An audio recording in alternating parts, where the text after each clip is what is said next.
오늘 여기서 뭐 하냐면은 자 존스몰 로스터리라는 곳인데 여기에 진짜 커피 내놓으라는 분들 오셔가지고 생두에서부터 로스팅 추출까지 완벽한 한 잔을 준다고 해서 와봤습니다. 와 이게 잠깐 이렇게 보면 사람이 진짜 많죠. 커피의 바닷속으로 가보겠습니다.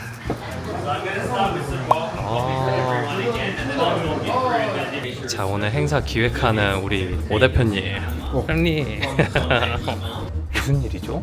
갑자기 잡혔는데 이제 이번에 호텔렉스 때문에 샘코라가 중국 갈 일이 있었는데 그냥 가는 김에 한번 좋은 행사를 좀 하고 싶다라고 해서 느닷없이 잡았는데 어떻게 또 많은 분들이 와주신 것 같습니다. 샘 코라가 누구예요? 샘코라를 먼저 얘기를 하자면 한 몇 년도 지금 월드 브루어스 컵 이제 준우승을 했고요. 원래 오나 커피의 수성 로스터였었고 그리고 오나 커피를 함께 만든 창시자입니다. 이제 사람들이 사샤 세스틱을 많이 알고 있는데 든든한 곁을 지키고 있는 이제 샘코라라고 보시면 될 것 같고 그래서 사실 오나 커피의 모든 그린빈 소싱이나 이런 것들을 먼저 전부 다 이제 샘코라가 해왔었고 그리고 이제 완전 브레인이에요. 그래서 이제 로스팅에 대한 연구를 좀 많이 해서 이제 링크라는 기계도 본인이 직접 만들었고 모든 툴들은 다 이제 샘코라의 손을 거쳐서 지금 나오고 있다라고 보시면 될 것 같습니다. 아니 엄청 대단한 행사를 이렇게 조용한 데서 하시네요. 이제 사실 빠르게 좀 잡아야 됐고 이게 그 사실 너무 넓은 데서 이게 너무 많은 분들을 초청을 하자면 너무 많은 준비가 필요하잖아요. 급작스럽게 잡힌 행사라 가장 또 저랑 또 가까운 우리 존스몰 로스터리의 좋은 대표님한테 부탁을 해서 여기서 하게 됐어요. 저희 구독자 이벤트 하라고 이렇게 또 선물도 주셨는데 이거는 이제 로스트 오리진 커피인데요. 작년에 저희 회사 이제 뉴클리어스 커피툴에서 카페쇼에 그 프란츠를 초대를 했었어요.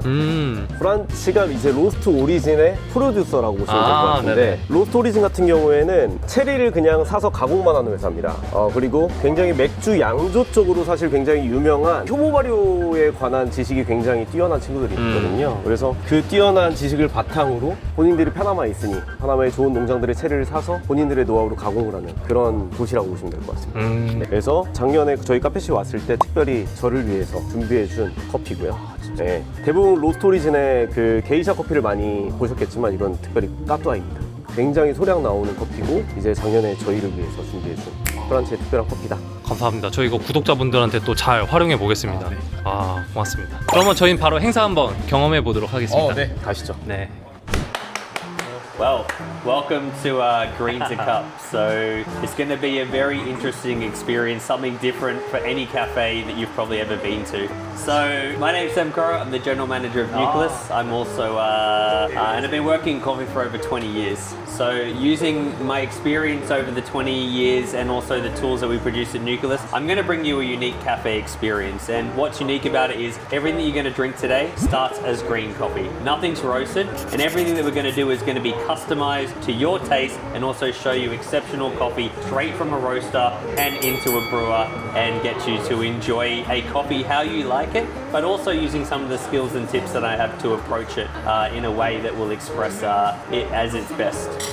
So I'm going to start by preparing you guys a welcome coffee. This is a little bit of a coffee just to see you to start into our experience. It's something that I've pre-prepared. It's a coffee from a good friend of mine in Panama. The producer is Franz and he runs a unique coffee project called Los Origins.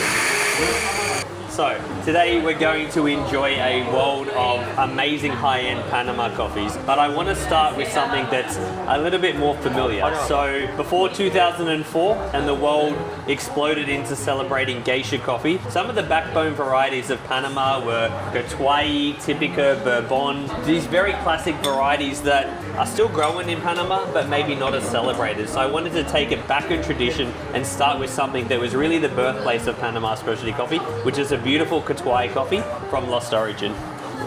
So Cotuay is a fantastic coffee that has a lot of sweetness to it, but also wonderful florality, stone fruit, and a nice soft mellow acidity to it. It's going to be a really nice anchor point for us to try together, see your familiarities with what you like, so then we can fine tune the very special coffee which I have, which is FINCA SOPHIA, right to your taste. So this is one of the most hard to get and beautiful coffees of Panama. Kelly Hartman, David Pohl, and Will and Boot, the guys who run this, are three fantastic people. This is going to be an experience that I cannot wait to bring you, and bring you a customized profile just for you today so you can enjoy this wonderful coffee. So let me start by preparing the first coffee. And what you notice is I'm using this tool which we call the Bloom. So this is a new tool by us, but it's very important. If we have a look closely to the coffee bed, we're going to see that chaff sitting on top of the coffee bed, and a goal is to bring it to the surface so it doesn't interrupt the flow rate or the brew when we're making coffee. So the stages of how I'm going to brew it is I'm going to start with the straight needles. This is going to allow me to break up the clumps and any air pockets, which I've already done. I'm going to insert it and I'm going to open it up. In this setting, it's going to allow me to bring more of those fine particles to the surface. And then the last step is I'm going to invert it and make a deviation. This is going to give me more even saturation of the brew. And you can see that by doing that in that open stage, is now we look into the coffee bed, just how much of that chaff has now come on top of the coffee for us.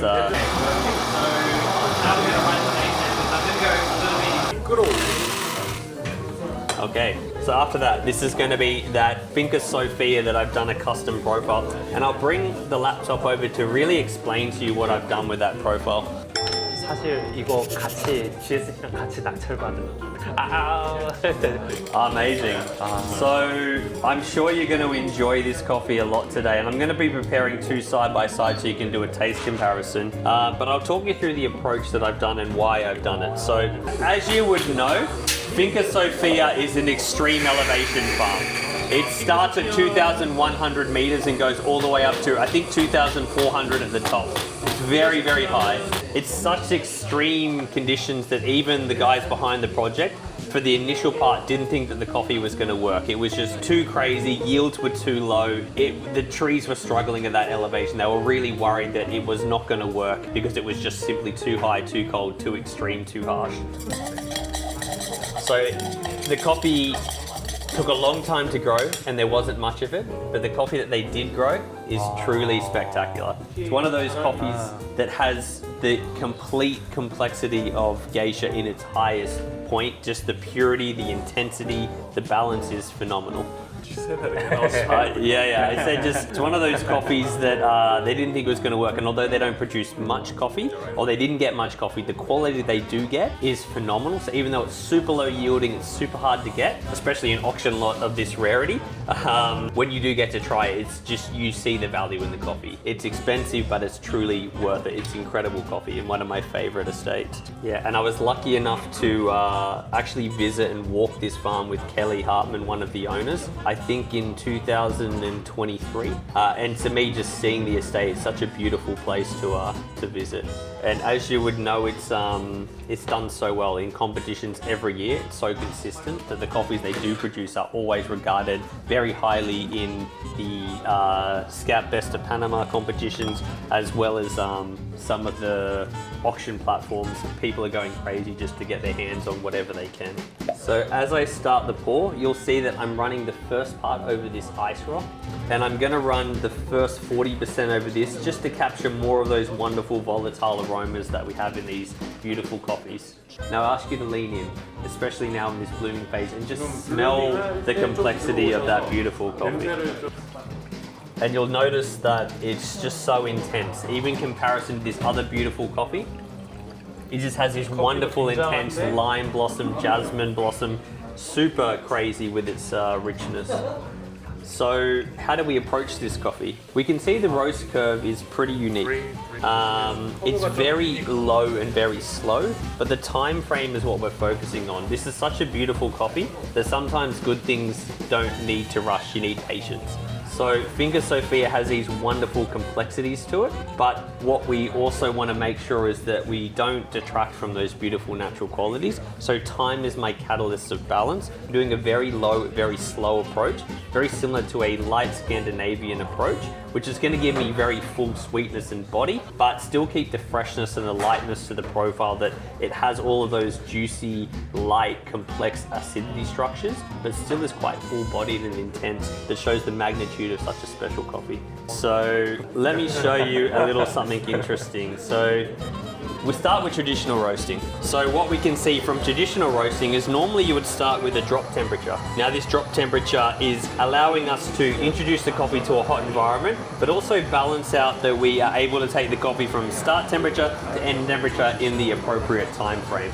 In traditional coffees, we need to do that because a coffee machine doesn't have enough momentum to take it from room temperature to end temperature in the time frame. So by doing this, it equalizes out at what we call a turning point, and then we start the roasting progression from there. The challenge here is we can see through thermal imaging that all of the heat energy at the start of the roast is going to the exterior of the coffee bean. So what that means is a coffee that starts porous, in the very first minute or two, the outer layer is rapidly developing before the internal layer, which creates a barrier or a seal, which traps in what later is produced as the CO2 and the harsh elements of coffee.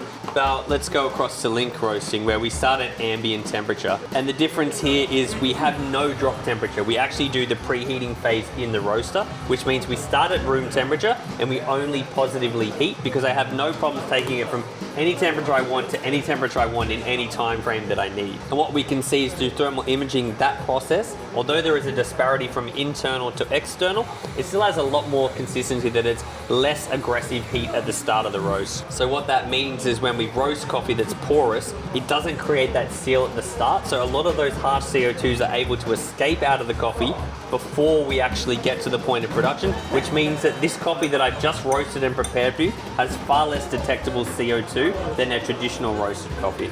Let's get on to tasting some coffees. So you're going to start with 2 coffees, and then I've prepared a dessert, which is a special coffee on me that I'll talk about at the end. We are going to start, and I'm going to talk you through each of these. So we're going to start with the Lost Origin Petway, which is the cup that's on your left. So we take a smell. And what we notice with this coffee is it has wonderful herbaceous qualities to it, but a nice mellow apple-like acidity and some stone fruit qualities. Give it a little swirl and you'll notice that that becomes more like baked apple. We notice on the palate the acidity is very lively. So it has this wonderful soft apple-like acidity, starting a little bit crunchy like green apple, moving a little bit more like red apple, with a hint of stone fruit like an underripe nectarine, and then that wonderful herbaceous botanical finish. The great thing about coffee is, like a good wine, as it sits in the glass, it's going to open up with air. So we're going to sit that one aside, we're going to let that cool down, and we're going to come back to it, and now we're going to start with the FINCA SOPHIA cup. So give this a swirl and take in a nice big smell. To me, this is such intensity of lime blossom, jasmine, toffee kind of citrus. It has a very distinct identity that only FINCA SOPHIA can have, which is that intensity of florality and that intensity of this almost lime blossom quality that I always get in their coffees. And we feel the complexity and balance. So cheers, guys. Cheers.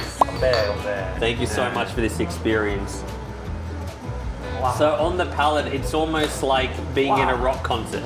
Everything is happening at high intensity. 저 이만 꼭 한 번만 해주시면 안 될까요? 이런 커피 마시면 돈을 많이 벌고 싶다고. Yeah, of course. And for me, it's like being in a sound studio. To understand a coffee like this, you need to change the levels and the complexities of how you assess it in order to see the true amounts of everything, which is just in such high concentration. So we're going to filter it through. I'm going to walk you through a bit of a guided taste. It's like being in a sound studio, that you adding so many layers that we need to unpack and focus on each layer at a time to understand it. So the first thing I want you to focus on is just think about the front palate and think about the style of sweetness that that has. To me, it's very reminiscent of being in Asia and like either a rambutan or a lychee style of sweetness. It has this tropical, exotic fruit style of sweetness, but it's very clean. Some people might think it's star fruit as well, but it's very much in that white, fresh, exotic style of fruit. We think about the palate and it dances through so many qualities that whatever you say is probably right because it just has so much. The best thing I can say is when I try this coffee, and if you've seen the movie Ratatouille, when Remy closes his eyes, he sees the colors, it does that dancing effect in my head where it just takes me to everything with that brightness and that intensity. The last thing that we have is we focus on the finish now, and we think about how that aftertaste. If you don't take another sip and you think, it goes on 30 seconds, 40 seconds, 60 seconds, a minute, we're still tasting it like we've just drunk the coffee. The richness of that finish is just so intense and long. The best way I can describe this is I come from a wine family and actually was trained to do wine as a young age. It reminds me of drinking a very high-end Burgundy coffee, similar to something by your Romney Conti or one of those very famous estates where the length, the complexity, the elegance, the nuance, it's something that is just a masterclass that is a true privilege to enjoy. So we work in Burgundy, Champagne, all over Europe, Loire. And we bring wines into Australia. We work with very small producers. The wine I said is it reminds me of one of the most iconic Burgundy estates, which is Domaine Romney Conti. It's a monopole. You look it up, some of their bottles sell for over 30,000 euro per bottle. Most of them start about 10,000 euro. They're one of the most expensive estates because of their rarity and complexity, but it's the best of the best. When I compare a coffee, this is the best of the best in my opinion. So it's of the same caliber in a different industry is what I'm saying. Rare occasion to enjoy such a special coffee. It's a coffee that as it cools, it becomes more complex, more enjoyable, and we could sit on it for hours even in the cool stages and it would still be very enjoyable and very delicious in the qualities that it has. I'm going to finish you off with one little last parting coffee that's a gift from myself. Now, although I can't maybe match the same complexity, this is a state that's very close to ourselves. Bosset on a Sasha Sessions is his farm, as well with Jamison Savage and Elvin Sue. And I would like to prepare this coffee. This is Odyssey, so it's a nitrogen macerated natural. It's very sweet and a different style of florality. So it focuses more on the rose structure. What we'll notice differently is this coffee doesn't have maybe the same complexity as the other estate. It's still a young farm, but the sweetness is something I want to celebrate. And it's the last coffee that I serve because it very much fits in the dessert-like quality that it is very sweet and intense. It has a very confectionery-like quality. So as we finish the session, I say one more cheers. Thank you so much, guys. Absolute pleasure. And it's maybe not the same level of florality, but the sweetness, the balance, it feels like a lollipop. It has that wonderful juiciness, like candied stone fruit. Yeah. So nice coffee to finish after having this main course, which is FINCA Sophia, the wonderful Lost Origin to start on, and a beautiful Iris estate to finish on. 진짜로, 감사합니다. Yeah, as part of Nucleus, so pleasure. This roastery having us here, John, thank you so much. The John Small Roastery and UFO definitely helping us to brew some of the amazing coffees. So it's a great experience and thank you so much for giving me your 저희 time. 영상도 한번 잘 만들어 보겠다고.